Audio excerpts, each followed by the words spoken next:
నమో తస్స భగవతో అర్హతో సమ్మా సంబుద్దస్స. ఈరోజు సుత్త నిపాతలోని సబియ సుత్తం గురించి చెప్పుకుందాం. ఇది సబియ అనే పరివ్రాజకుడికి భగవానుడికి మధ్య జరిగిన సంభాషణ. అయితే ఈ సుత్తంలో ఈ సబియుడు ఎవరంటే ఒక ఉన్నత వంశానికి చెందిన స్త్రీ కుమారుడు ఈ సభ్యుడు. అతని తల్లి ఒక పరివ్రాజకుడు అంటే అప్పుడు వేరు వేరు సంప్రదాయాల్లో ఉండే సన్యాసి. ఆయన వద్దకు వెళ్ళి ఒక విద్యను అభ్యసించే సమయంలో గర్భవతి అయింది. తన బృందం ఆమెను వదిలివేయగా ఆమె ఒంటరిగా తిరుగుతూ ఒక బహిరంగ సభా మండపంలో, అంటే సభాయం అంటారు, సో అక్కడ ఈ సభ్యునికి జన్మనిచ్చింది. అందుకోసమే సభా మండపంలో పుట్టాడు కాబట్టి అతడికి సభ్యుడు అని పేరు వచ్చింది. అతను పెరిగి పెద్దయ్యాక తర్కశాస్త్రంలో నిష్ణాతుడై తానే ఒక గొప్ప పరివ్రాజకుడిగా పేరు సంపాదించుకున్నాడు. అంటే తర్కించడంలో, ప్రశ్నలు అడిగి వేరే వాళ్ళని ఓడించడంలో కొంచెం నిష్ణాతుడై ఉంటాడు. అయితే ఇప్పుడు ప్రస్తుతం ఈ సుత్త ఎలా మొదలవుతుందంటే, ఒక సమయంలో భగవానుడు రాజగృహం వద్ద వేణువనంలో ఉడతలకు ఆహారం వేసే చోట ఉన్నారు. ఆ సమయంలో సబియ పరివ్రాజకుని పురాణ రక్త బంధువైన ఒక దేవత ఈ సభ్యుణ్ణి కొన్ని ప్రశ్నలు అడిగి, ఓ సబియ, సమన బ్రాహ్మణులను నీవి ప్రశ్నలు అడిగి వాటికి బదులు చెప్పిన వారి దగ్గర నీవు బ్రహ్మచర్య జీవితం గడుపు అని చెప్తుంది. అంతటే ఈ సభ్య పరివ్రాజకుడు అంటే వేరొక సంప్రదాయంలో ఉన్నవాడు. ఆ దేవత నుండి ప్రశ్నలను తెలుసుకొని అప్పట్లో ఉండే కొంతమంది ఈ శ్రమణులు ఉన్నారు కదా, అంటే పురాణ కశ్యపుడు, మక్కలి గోశాలుడు, అజిత కేశకంబలుడు, పకుద కచ్చాయనుడు, సంజయ బేలట్టి పుత్రుడు, నిఘంటనాథ పుత్రుడు అంటే జైన మహావీరుడు అంటారు కదా, ఆయన్ని నిఘంటనాథ పుత్రుడు అంటారు. ఇలాంటి శ్రమణులు, బ్రాహ్మణులు తమ సంఘాలతో, అనుచరులతో ఎక్కడ కనిపించినా వారి దగ్గరికి వెళ్ళి వారిని ఆ ప్రశ్నలు అడిగాడు. ఆ దేవత ఏదేదో చెప్పిందో ప్రశ్నలు. కానీ ఈ సభ్య పరివ్రాజకుడికి ఆ ప్రశ్నలకు వారు సమాధానాలు ఇవ్వలేకపోయారు. సమాధానాలు ఇవ్వకపోగా వారు అతని మీద కోపాన్ని, ద్వేషాన్ని, అసంతృప్తిని ప్రదర్శించడమే కాక సభ్య పరివ్రాజకునికే ప్రశ్నలు వేశారు. అప్పుడు ఈ సభ్య పరివ్రాజనికి ఇలా అనిపించింది, తమ అనుచర సంఘాలతో, అనుచర గణంతో ఉన్న ఈ పురాణ కశ్యపుడు ఇంకా మిగతా ఎవరైతే గురువులు ఉన్నారో వారంతా జనం చేత ఎంతో పొగడబడి, అంటే నిఘంటనాథ పుత్రుడు లాంటి ప్రసిద్ధ ఆచార్యులు, నాయకుడు ఆ ప్రశ్నలకు సమాధానం చెప్పడంలో విఫలమయ్యారు. అలా విఫలం అవ్వడమే కాక వారు కోపం, ద్వేషం, అసంతృప్తులను, అంటే వాళ్ళ యొక్క అసంతృప్తిని ప్రదర్శించారు. పైగా ఈ విషయం మీదే నన్నే ప్రశ్నలు అడిగారు కనుక నేనిక ఈ సన్యాసి జీవితాన్ని వదిలిపెట్టి, అంటే గృహస్థ జీవితానికి, అంటే హీన వృత్తికి తిరిగి వెళ్ళి కామసుఖాలను అనుభవించడం మంచిది అని అనుకుంటాడు. అంటే తిరిగి గృహస్థుడు అవ్వాలనుకుంటాడు. అప్పుడే ఈ సభ్య పరివ్రాజకుని మనసుకి ఇలా తోచింది, ఈ సమన గౌతమునికి బిక్కు సంఘము ఉంది, అనుచరు గణము ఉంది, అతడు ప్రసిద్ధ గురువు, యశస్వి, అనేక జనుల చేత ప్రశంసించబడినవాడు. నేను ఆ సమన గౌతముని దగ్గరికి వెళ్ళి ఆ ప్రశ్నలు అడిగితే తప్పక బాగుంటుంది అని అనుకుంటాడు చివరిగా. అప్పుడు అతనికి ఈ పురాణ కశ్యపుడు, ఇంకా నిఘంటునాథ పుత్రులు లాంటి జీర్ణులు అంటే వృద్ధులు, పెద్దవారు, వయసు గడిచిన వారు, అనుభవజ్ఞులు, ఎప్పుడో ప్రవచించినటువంటి వారు, సాంప్రదాయ స్థాపకులు, అనేక మంది జనాలతోటి ప్రశంసించబడిన వారు, వారికి భిక్షు సంఘాలు ఇంకా అనుచర గణాలు ఉన్నాయి. అటువంటి వారు నా ప్రశ్నలకు సమాధానాలు చెప్పడంలో విఫలమై కోపాన్ని, ద్వేషాన్ని, అసంతృప్తిని ప్రదర్శించారు. పైపెచ్చు ఈ విషయం మీద వారు నన్నే ప్రశ్నించారు. ఈ శ్రవణ గౌతముడు వయసు రీత్యా చిన్నవారు, పరివ్రాజక జీవితానికి కొత్త. అయినా శ్రవణ గౌతముని ప్రశ్నలు అడిగితే సమాధానం చెప్పగలుగుతారో లేదో చూడాలి అని అనుకుంటాడు. అంటే ఇక్కడ ఒక విషయాన్ని గమనించాలి. అప్పట్లో జ్ఞానాన్ని వయసు రీత్యా కూడా చూస్తారు అనేది మనం గమనించాలి. అంటే చిన్న వయసులో ఉన్నాడు కదా, ఇతను ఏం సమాధానం చెప్తాడులే అన్న అభిప్రాయం ఈ సభ్య పరివ్రాజకుల్లో ఉంది. అయినా ఆ తర్వాత ఈ సభ్య పరివ్రాజకుని మనసుకి ఇలా అనిపించింది: శ్రమణ గౌతముని అతడు చిన్నవాడని చులకనగా చూడరాదు. ఆ శ్రమణుడు చిన్నవాడే అయినా అతడు ఉన్నతుడు, మహానుభావుడు. తప్పకుండా నేను శ్రమణ గౌతముని వద్దకు వెళ్ళి ఈ ప్రశ్నలను అడుగుతాను అని సభ్యుడు అనుకుంటాడు. అప్పుడు రాజగృహంలో, వేణువనంలో ఉడతలకు ఆహారం వేసే చోటుకు పోయి భగవానుని సమీపించి కుశల ప్రశ్నలు అడగటం అయ్యాక ఎదురుగా కొంచెం దూరంలో కూర్చున్నాడు. అలా కూర్చున్న సభ్య పరివ్రాజకుడు భగవానుడితో ఇలా మాట్లాడాడు ఈ గాథలతోటి. అదేంటంటే, శంకలతో అంటే సందేహాలతో, విచికిత్సతో ఎన్నో రకరకాల ప్రశ్నలు అడగాలని వచ్చాను నేను. మీరు ప్రశ్నలకు సమాధానం చెప్పి నా శంకలను అంతం చేయండి. దయచేసి ప్రతి సమాధానాన్ని ఒకదాని తర్వాత ఒకటిగా పూర్తిగా వివరించండి అన్నాడు సభ్య. అప్పుడు భగవానుడు ఇలా అంటాడు: ఓ సభ్య, నువ్వు చాలా దూరం నుంచి ప్రశ్నలు అడగాలని కోరికతోటి వచ్చావు. నీవు అడిగే ప్రశ్నలకు సమాధానాన్ని క్రమ పద్ధతిలో ధర్మానుసారం వివరించి నీ సందేహాలను మంతం చేస్తాను అన్నాడు. ఓ సభ్య, నీ మనసులో కోరుకున్న ఎటువంటి ప్రశ్నలైనా అడుగు, వాటన్నిటికీ సమాధానం చెప్తాను అని భగవానుడు అంటాడు. అప్పుడు సభ్య పరివ్రాజకుడు తన మనసులో నిజంగా ఆశ్చర్యం, అద్భుతం, ఇతర శమణ బ్రాహ్మణుల నుంచి రాని సమ్మతి, అంటే వాళ్ళు ప్రశ్నలు అడిగినప్పుడు ద్వేషంతో, కోపంతో ఇతరునే తిట్టి పంపించారు కదా. కానీ ఇక్కడ భగవానుడు నువ్వు అడగాల్సింది అడుగు, నేను తప్పకుండా నీకు సమాధానం చెప్తాను అంటాడు. కానీ అంటే వేరే వాళ్ళ దగ్గర నుంచి రాని సమ్మతి గౌతముని నుంచి నాకు లభించింది అని అనుకొని సంతోషంతో భగవానుడిని ప్రశ్నలు అడుగుతాడు. మొదటిది ఏంటంటే, ఒక భిక్షువు అని పిలువబడాలి అంటే అతడు సాధించి అంటే చేసి తీరాల్సింది ఏంటి? అతన్ని దయాళువు, జితేంద్రియుడు, బుద్ధుడు అని ఎప్పుడు అంటారు ఆ భిక్షువుని?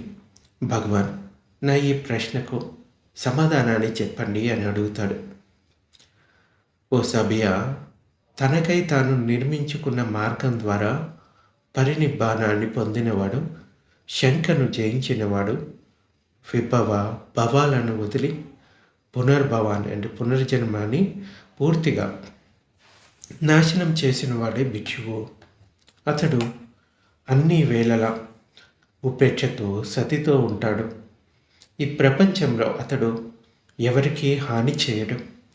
ఆవలి తీరాన్ని చేరిన సమనుడు, పరిశుద్ధుడు, జన్మలు లేనివాడు, ఇంకా ఆత్మ నిగ్రహుడు, లోపల బయట ఇంద్రియాలను అదుపులో ఉంచినవాడు, ఈ లోకమందు పరలోకమందు విరక్తుడై ఉన్నవాడు, మృత్యువును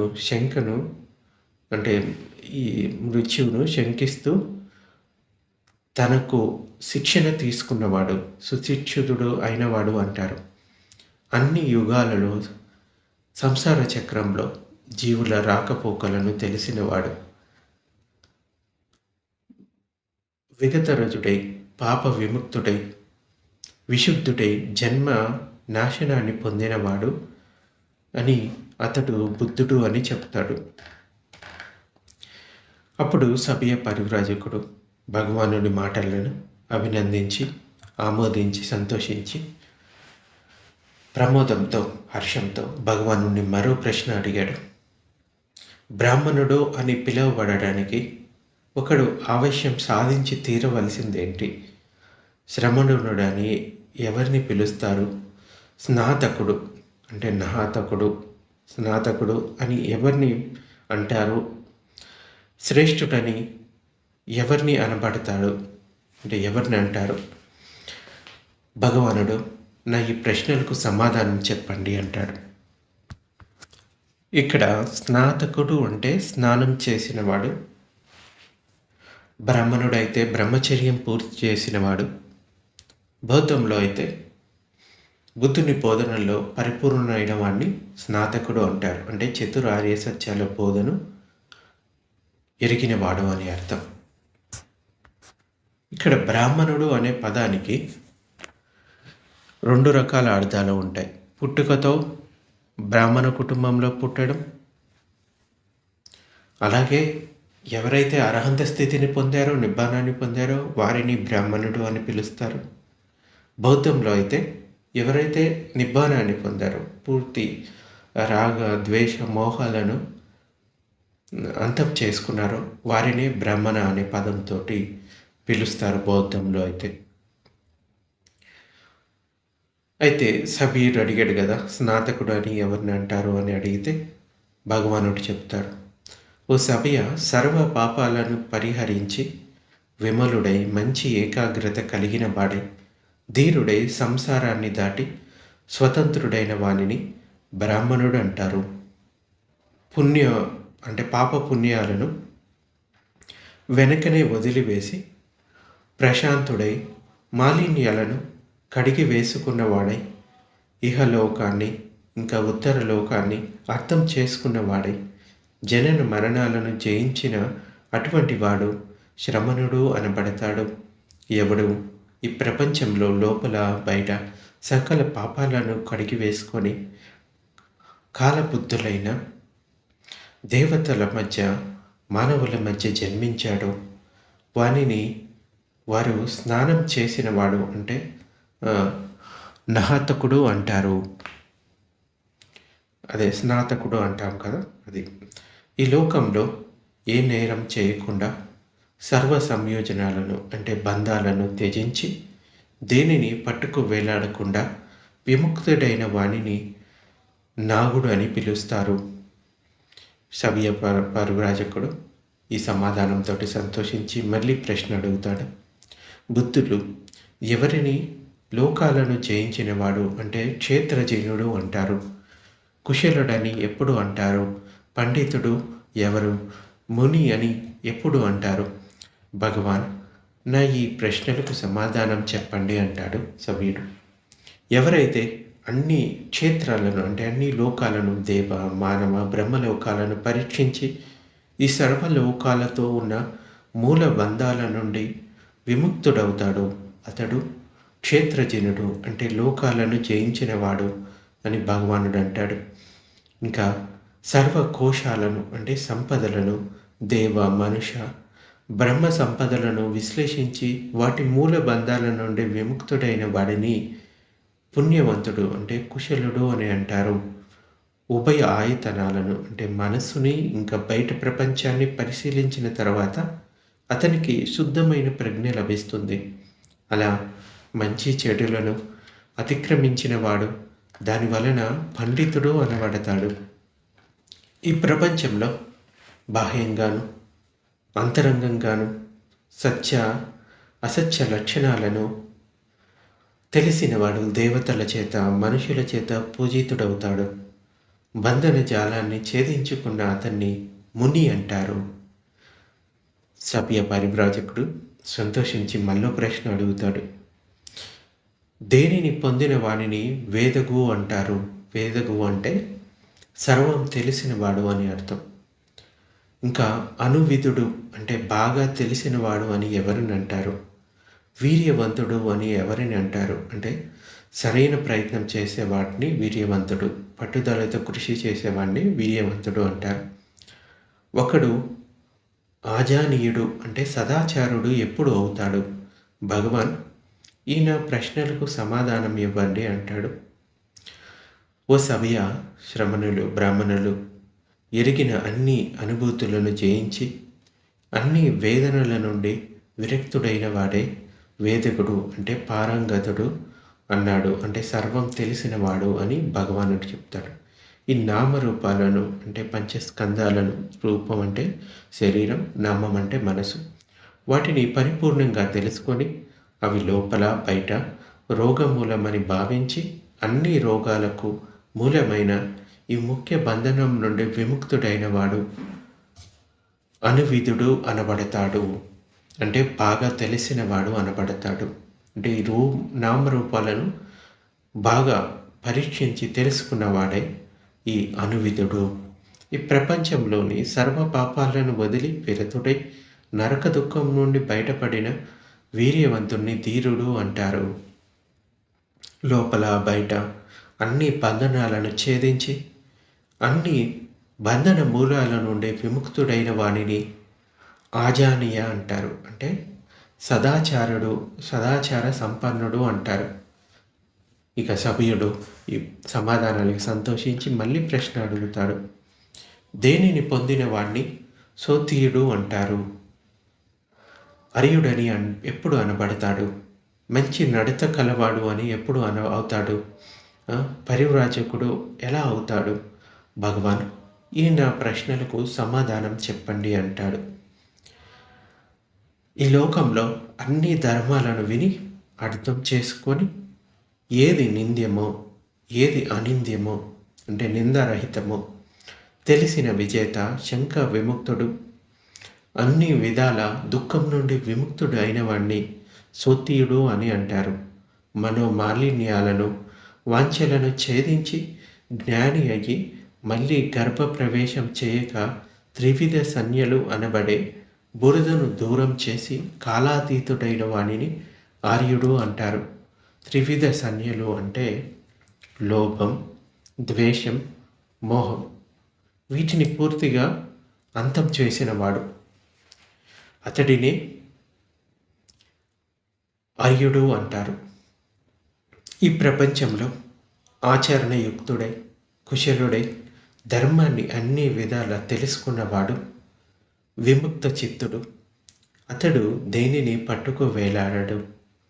అతనిలో ప్రతికూలాలు లేవు. అతడు పరిపూర్ణ శీలవంతుడు. దుఃఖాన్ని తెచ్చిపెట్టే కర్మ నుంచి పైన కింద మధ్య ఇంకా అడ్డంగా అన్ని వైపులా దూరంగా ఉండి పరిజ్ఞానంతో చరించి మానాలకు అంటే మోసము, గర్వాలకు, లోభ క్రోధాలకు, నామరూపాలకు అంతం పలికిన పరివ్రాజకుడు అత్యంత లబ్ధిని పొందినవాడు అవుతాడు. అప్పుడు సభ్య పరివ్రాజకుడు భగవానుని మాటలను అభినందించి ఆమోదించి సంతోషించి ఈ గాథలతోటి ప్రశంసిస్తాడు. శ్రమణుల 63 ఊహాత్మక తాత్విక సిద్ధాంతాలను జయించడంతో మీరు జీవన ప్రవాహాన్ని దాటారు, అంధకారాన్ని అతిక్రమించారు. మీరు దుఃఖం యొక్క ఆవలి తీరాన్ని చూశారు. మీరు అర్హంతులు, సమ్యక్ సంబుద్ధులు. మిమ్మల్ని క్షీణాశ్రవులుగా భావిస్తారు. తాము స్మృతిమంతులు, పూర్ణ ప్రజ్ఞావంతులు, జ్యోతిర్మంతులు. ఓ భగవాన్, మీరు దుఃఖాన్ని అంతం చేసిన వారు, నన్ను ఈ నదిని దాటించిన వారు, మీరు నా ఆకాంక్షను ఎరిగిన వారు, నా శంకను తీర్చారు. మీకు నమస్కారం ఓ ముని. మీ జ్ఞాన మార్గాలలో లబ్ధి పొందినవారు, మీరు ఆదిత్య బంధువులు, మీరు దయామయులు, చక్షుమంతులైన మీరు చక్కని వివరణ ద్వారా నా అనుమానాన్ని తొలగించారు. దర్శన పరులైన మీరు సంబుద్ధులు, మీకు నివారణాలు లేవు. మీ కష్టాలు అంటే చిక్కులు, చికాకులు సర్వం చెల్లా చెదురయ్యాయి, తీరిపోయాయి. మీరు ప్రశాంతులు, వినీతులు, స్థిరులు, సత్యవంతులు. మీరు ఉత్తమ ఉత్తమవంతులు, మహావీరులు అయిన మీరు మాట్లాడుతుంటే దేవతలు అందరూ సంతోషంతోటి అనుమోదిస్తారు. ఓ ఉత్తమ పురుష, మీకు నమస్కారం. ఓ పురుషోత్తమ, దేవ మానవ లోకాల్లో మీకు సములైన వారు లేరు. మీరు బుద్ధులు, మీరు గురువు. శాస్త్ర అంటారు. శాస్త్ర అంటే గురువు అని అర్థం, ఆచార్యుడు. మారుని జయించిన ముని మీరు. అనుసయాల అంటే చెడు ప్రవృత్తులను ఛేదించి మీరు తరించి ఈ మానవాలను తరింపచేశారు. ఉపాధులను అధిగమించారు. మీరు ఆశ్రవాలను నాశనం గావించారు. ఉపాదానం లేని సింహం మీరు. భయభీతులను వదిలివేసిన వారు. ఉపాధులు అంటే ఈ పంచస్కందాలు, కామము, ఇంకా మానసిక మాలిన్యాలు అంటే క్లేశాలు, కర్మలు, ఈ నాలుగిటినే ఉపాధులు అంటారు. వీటిని పూర్తిగా అధిగమించిన వారు బుద్ధుడు. సుందర పుండరీకం నీటిని అంటదు, అంటే సరస్సులో ఉండే పద్మము నీటిని అంటదు. అలాగే మీకు పాపపుణ్యాలు ఉభయము అంటవు. ఓ మహావీర, పాదాలు చాచండి. సభ్య భగవానుడి పాదాలకు ప్రణమిల్లుతున్నాడు అని చెప్తాడు. అంతటా సభ్య పరివ్రాజకుడు భగవానుని పాదాలకు శిరస్సును ఆనిచి ఇలా అన్నాడు. బంతే అద్భుతం. నేను భగవానుణ్ణి శరణు పొందుతున్నాను. అలాగే ధమ్మాన్ని, అలాగే విశ్వ సంఘాన్ని కూడా భగవానుని వద్ద నాకు ప్రవచ్య ఉపసంపద లభించుగాక అని రిక్వెస్ట్ చేస్తాడు. అప్పుడు సభ్య మొదట ఇతర సాంప్రదాయాలకు చెందినవారు కాబట్టి ఈ ధమ్మ వినయంలో ప్రవచనం ఉపసంపదను కోరుకుంటే వెంటనే ఇవ్వకుండా 4 నెలలు పరిశీలనలో ఉండాలి. అంటే వేరే సాంప్రదాయం నుంచి వచ్చిన వారైతే బౌద్ధంలోకి 4 మాసాల నెలల అంటే ఆ తర్వాత పరిశీలన తర్వాత భిక్షువులకు అతని అంటే నీ నడవడిక నచ్చినట్లయితే నీకు ప్రవజ్య ఉపసంపదలను ఇస్తారు. ఈ విషయంలో వ్యక్తుల మధ్య తేడాను పరిగణలోకి తీసుకుంటాను అని భగవానుడు అంటాడు. మొదట ఇతర సాంప్రదాయాలకు చెంది తర్వాత ఈ ధమ్మ వినయంలో అంటే బుద్ధుడి బోధనల్లోకి ఎవరైతే వస్తారో బుద్ధ శాసనంలోకి ప్రవచన ఉపసంపదను కోరిన వారికి 4 మాసాల పరివాసం తర్వాత సంతుష్ట మనస్కులైన భిక్షువులు అతనికి ప్రవచన ఉపసంపదను ఇస్తారన్నారు. నేను 4 సంవత్సరాలు పరివాసం చేస్తాను.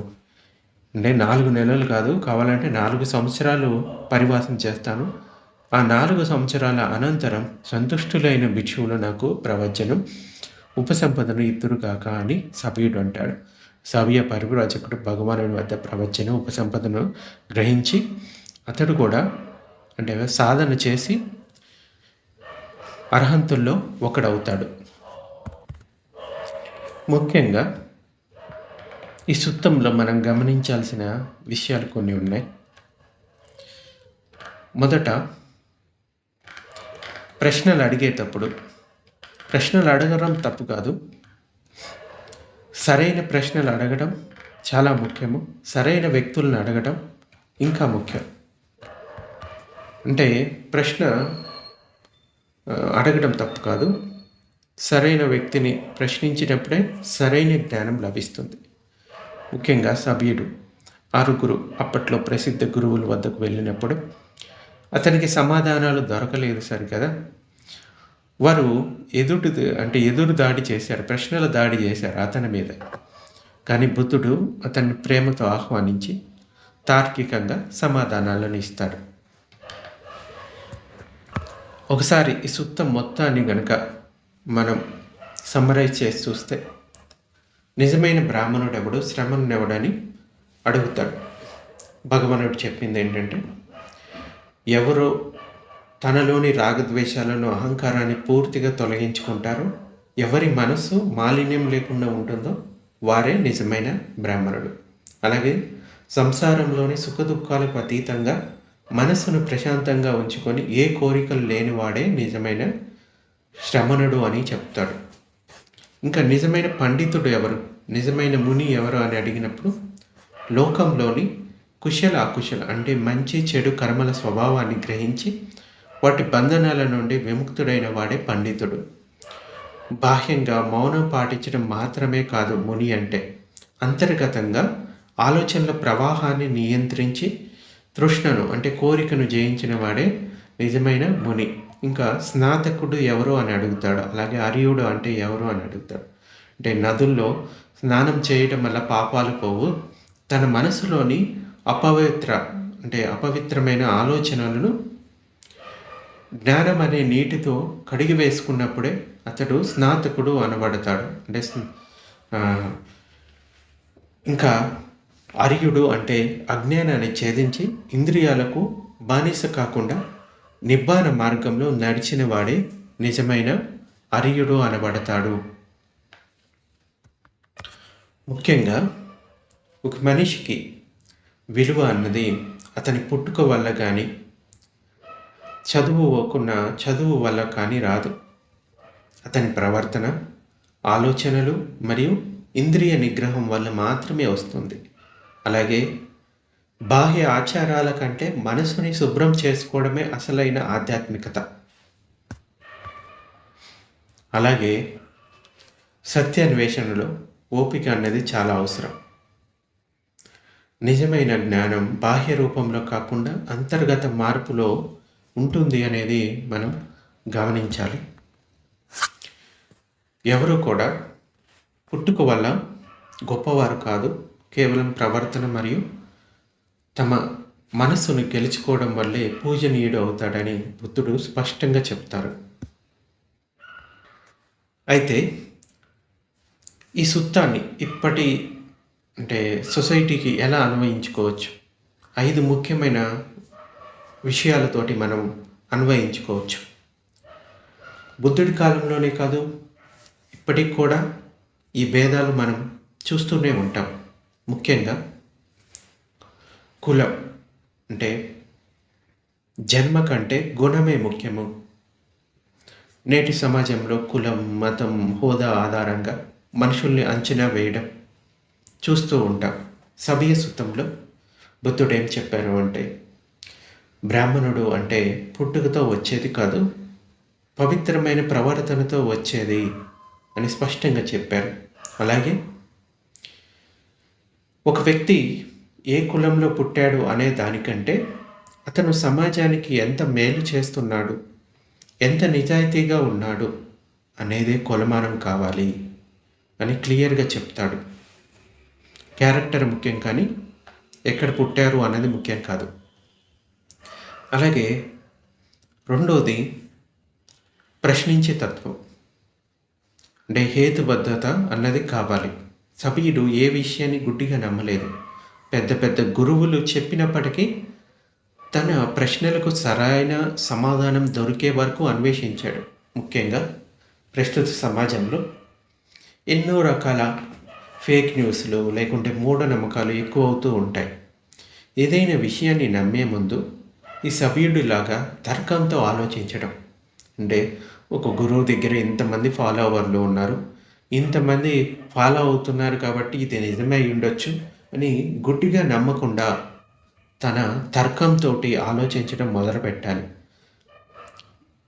అసలు ఈ గురువు చెప్పిన దాంట్లో ఎంతవరకు నిజం ఉంది, అది నిజమా కాదా అనేది తెలుసుకొని దాన్ని ఆచరించాలి. అంటే హేతుబద్ధత అనేది చాలా ముఖ్యమని బుద్ధుడు చెప్తాడు. నిజాలు తెలుసుకోవడం చాలా ముఖ్యం. అలా కాకుండా గుడ్డిగా ఫాలో అవ్వడం వల్ల ఏం ఉపయోగం లేదు. అలాగే మూఢనమ్మకాలు వాటిని కూడా వదిలిపెట్టాలి. మూడవది అసలైన విద్య, అది మనసును గెలవడం అన్నమాట.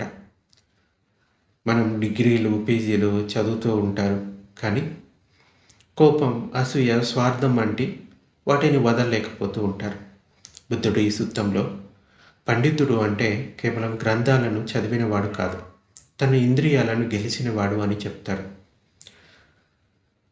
ముఖ్యంగా ఎన్ని డిగ్రీలు తీసుకున్నామన్నది ఇంపార్టెంట్ కాదు, అది ఉంటే ఉంటుంది. కానీ మన ఎమోషనల్ థింగ్స్ అంటే మన మనసులోని ఆలోచనలను, చెడు గుణాలను ఎంత తొలగించుకున్నా వాటి మీద మన పట్టు ఎంత ఉంది. మనశ్శాంతి కూడా అవసరం అనేది మనకి ఇది గుర్తు చేస్తుంది.